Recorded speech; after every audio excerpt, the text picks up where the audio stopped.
pinost mo nung Valentine's Day? Yeah, super naman. Kanino daw galing Kimi? Di ba? Kim. Oh, si Kimi. Kanino galing? Siyempre. Kanino? Sorry, charot. Siyempre, sa kanya. Sa kanya, kay Paul. Siyempre sa kanya. Kay Pao. Pao, sa'yo galing? Just to confirm? Sa akin.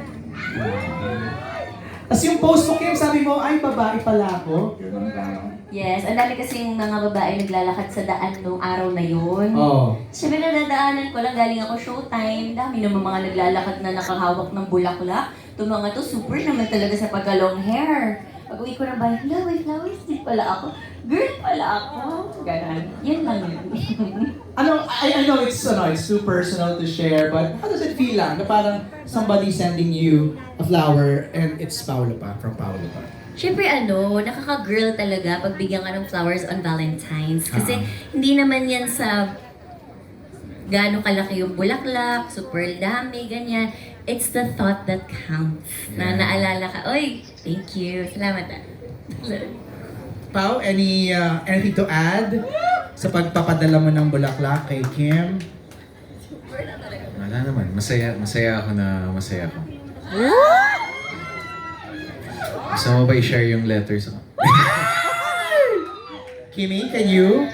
Yes, the letter goes like this. So, kumanta pala. Hindi. Nilabas no? Ito na, babasahin ko na sa iyo. Okay na yun. Yeah. So ano lang reaction mo na masaya siya na masaya ka? Happy din ako na napapahappy niya ako. Mas baka sarili mo na.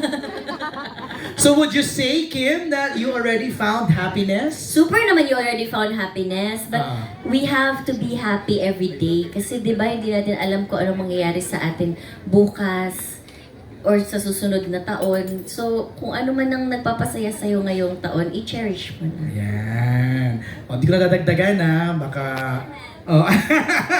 Thank you, Alex. Next, Aaron. Sino magkatanong? Yes, Alan, ito ang parating curious. Wala iba kundi si Alan Sangkon of Stars Photog. Alan, ha? Charing. Hello, hello Kim and everyone. Congratulations, mapapanood na yung Alibis na Yay, thank Pretty. you. Hindi, tanong ko lang kasi parang kasi lagi sinasabi curious lang ako. Curious talaga ako, di ba? Behind the scene nung pinakita kanina, yung lipstick, yung viral yun di ba? How was that scene? Parang hindi ba sinasadya yun na na-transfer yung lipstick mo dun sa sa labi ni Paolo or parang syempre hindi ko pwedeng tanong anong lasa nung nung lipstick ni Kim. Pero hindi yan. Nakakaloka yung lasa. Hindi. How was the scene? How do you prepare for that? Yung preparation parang bigla nandun. Pero naalala ko lang yung scene na yun. After nung scene, nagtatawanan lahat ng tao. Tapos hindi ko alam kung bakit. Kasi yun pala, mukha na pala akong clown. That's why you said clown. Okay. Alan. Si Kim naman. Kimi. Ako, hindi siguro smudge-proof yung lipstick na ginamit ng makeup artist. I-try ko sa'yo. Para malaman mo. Hindi na puro tanong. Doon mga training device ganda sa'yo. Ay, sorry. Kasi natanong siya feeling para ma-feel niya. Iba to si Kim na sumagot. Girl siya I know. Okay. Alan. Thank you. Yung second question ko for Sophia, tanong ko lang Sophia. Sabi mo nga, this is one of your challenging role dito sa na ginawa mong teleserye with Kim Pao, di ba? As a husband, as a wife ni Paolo dito, di ba?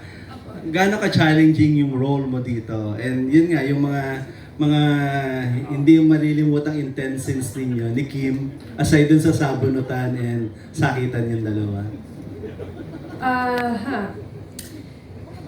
As a wife, I was so nervous at first kasi first time ko po rin makakatrabaho si Paolo. And nung una kami nagkita, he was so serious. So parang hindi ko alam kung paano siya kakausapin. But he was very professional.